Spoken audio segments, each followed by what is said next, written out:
Olá pessoal, tudo bem? Aqui é a professora Gabriela e hoje nós vamos dar continuidade aos estudos da matéria de prática de processo penal. Seguindo o nosso cronograma, a peça que nós vamos aprender hoje é a peça de queixa-crime, tá? Mas para que a gente compreenda melhor a peça de queixa-crime, é importante que a gente faça algumas ressalvas sobre a ação penal. Então vamos voltar lá para os estudos de processo penal, tá? Como regra geral em nosso ordenamento, a ação penal ela será pública, tá? Então, podendo ser pública incondicionada ou condicionada à representação. Então, quem é o legítimo para dar início, tá? Quem tem legitimidade para dar início a uma ação penal é o Ministério Público. Podendo então a ação ser pública incondicionada, quando ele não precisa aí de representação, por exemplo, e pública condicionada à representação, quando o Ministério Público ele necessita da representação do ofendido para dar início à ação penal. Mas existem casos, existem crimes que eles afetam muito particularmente o ofendido, tá? E para evitar talvez uma exposição desnecessária, o legislador ele resolveu criar outro tipo de ação penal, que é a ação penal privada. Então, como regra geral, nós temos a ação penal pública, podendo ser incondicionada ou condicionada à representação, e como exceção nós temos a ação penal privada, tá? Então, na ação penal privada, o ofendido, tá, através do seu advogado ou então do seu representante, né, o ofendido ou seu representante legal, por meio de um advogado, vão dar início a uma ação penal por meio de uma queixa-crime, tá? O Ministério Público se utiliza da denúncia, já o ofendido vai se utilizar da queixa-crime. Mas, né, além dessas hipóteses, tá, existe uma terceira hipótese, que é a chamada ação penal privada subsidiária da pública. Então, nos casos em que o Ministério Público, aí, por uma negligência, deixa de oferecer a ação penal privada, aliás, ação penal pública, condicionada ou incondicionada, ele deixa de oferecer, nasce para o ofendido, então, o direito de oferecer uma queixa-crime, tá? Que vai ser, então, uma ação penal privada subsidiária da pública. Então, falando especificamente da queixa-crime, a queixa-crime é a peça utilizada, que o ofendido utiliza para dar início a uma ação penal esta privada ou então ação penal privada subsidiária da pública. Quanto ao fundamento jurídico, tá?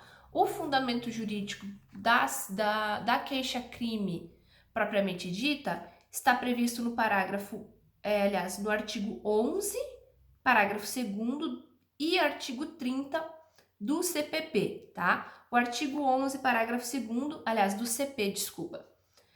Artigo 11, então, parágrafo 2º do CP e artigo 30 do Código de Processo Penal. O artigo 11, parágrafo 2º do Código Penal diz que a ação de iniciativa privada é promovida mediante queixa-crime do ofendido ou de quem tenha qualidade para representá-lo. Artigo 30.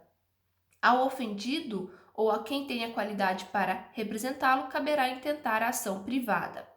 Já a ação penal privada subsidiária da pública, o fundamento está no artigo 100, parágrafo 3º do Código Penal, artigo 29 do Código de Processo Penal e artigo 5º, inciso 59 da Constituição Federal, tá? Então, artigo 100, parágrafo 3º.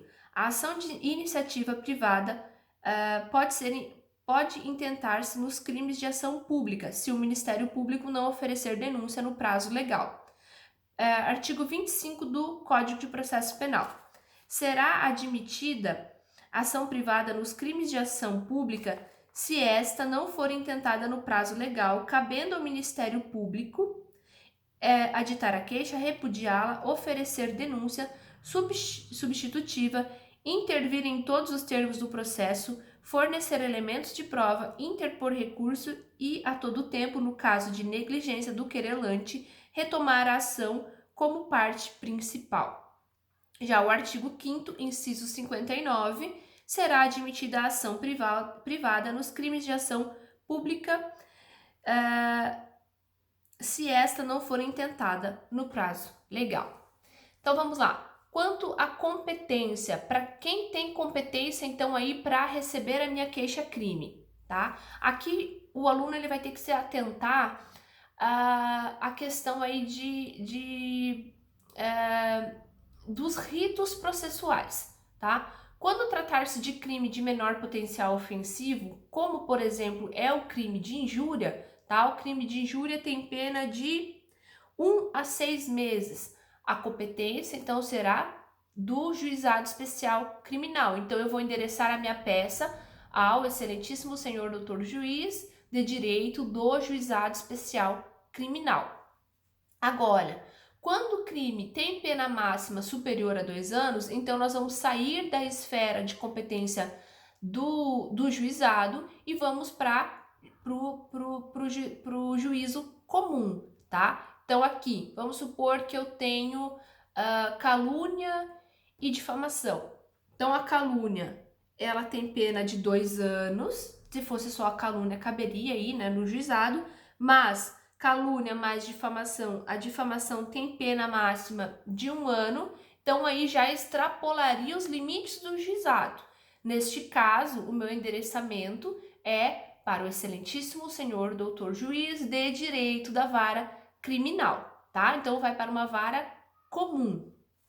Só que é importante aqui frisar para vocês é que tratando-se de crimes contra a honra, tá? Ele vai ali, se for a pena máxima superior a 2 anos, ele vai tramitar na vara comum, mas ele vai seguir um rito especial, tá? Que é o rito lá dos crimes contra a honra, que estão previstos no artigo 519 a 523 do Código de Processo Penal. Então, é muito importante se atentar a isso, tá? Tratando-se de crimes contra a honra na vara comum, nós teremos, então, um procedimento especial. Em um primeiro momento, ele vai ser o procedimento especial e no que faltar aí, será complementado com o procedimento comum, tá? Continuando aqui, legitimidade. Quem tem legitimidade para propor aí uma queixa-crime, tá? O legitimado vai ser o ofendido ou então quem tem aí competência para representá-lo, né? Por exemplo, um menor de idade, tá? O seu representante legal, por intermédio do seu advogado.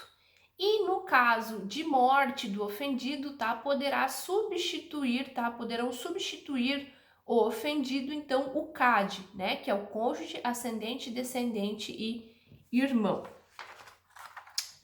O prazo para a propositura aí da queixa-crime, tá? Ele tem um prazo decadencial de 6 meses. 6 meses a partir de quando, tá? Este prazo decadencial, ele inicia-se, tá? Em regra geral, da data do conhecimento da autoria, não do fato. Então, eu conheci o autor do fato, a autoria do fato, né? Quem foi o autor, 2 anos após o fato. O prazo decadencial começa da data em que eu conheci a autoria. Já na ação penal subsidiária, privada, subsidiária da pública, o início do prazo decadencial é quando esgota, tá? Quando esgota o prazo do Ministério Público oferecer denúncia, vai nascer o direito, então, de 6 meses do ofendido propor, então, a queixa-crime, tá? Então, o Ministério Público, quando ele recebe a investigação, por exemplo, ele terá um prazo, vamos dizer, um homicídio, né? Se o réu estiver solto, ele tem o prazo de 5 dias para oferecer a denúncia. Se o réu estiver preso, ele terá o prazo aí, então, de 15 dias para oferecer a denúncia. Após este prazo, inicia-se o prazo decadencial, ok?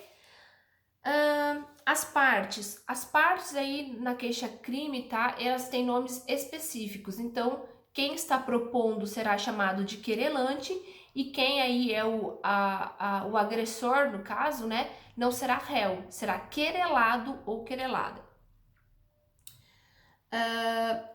Por fim aí, para finalizar, 2 pontinhos, tá, importantes, é que numa queixa-crime, a procuração ela é um pouco diferente, tá? A procuração, ela precisa de poderes específicos. Então, essa procuração, ela tem que respeitar o artigo 44 do Código de Processo Penal, que além daqueles poderes genéricos que é colocado nas procurações, tem que colocar poderes específicos e especificar o fato, tá? Então, você vai ter que descrever o fato na procuração. Ainda tratando-se de queixa-crime, é possível ser feito dentro da queixa-crime um pedido de reparação aí dos danos, tá? Com fundamento no artigo 387, inciso 4 do Código de Processo Penal. Então, se você quer já requerer uma indenização pelas ofensas sofridas, você pode fazer já na queixa-crime, ou então deixar para fazer esse pedido de indenização especificamente na esfera civil, tá? Mas é possível também fazer este pedido na queixa-crime. Então, pessoal, por enquanto é só. No próximo vídeo, então, a gente vai falar da estrutura da peça de queixa-crime, tá ok? Então, até mais, pessoal!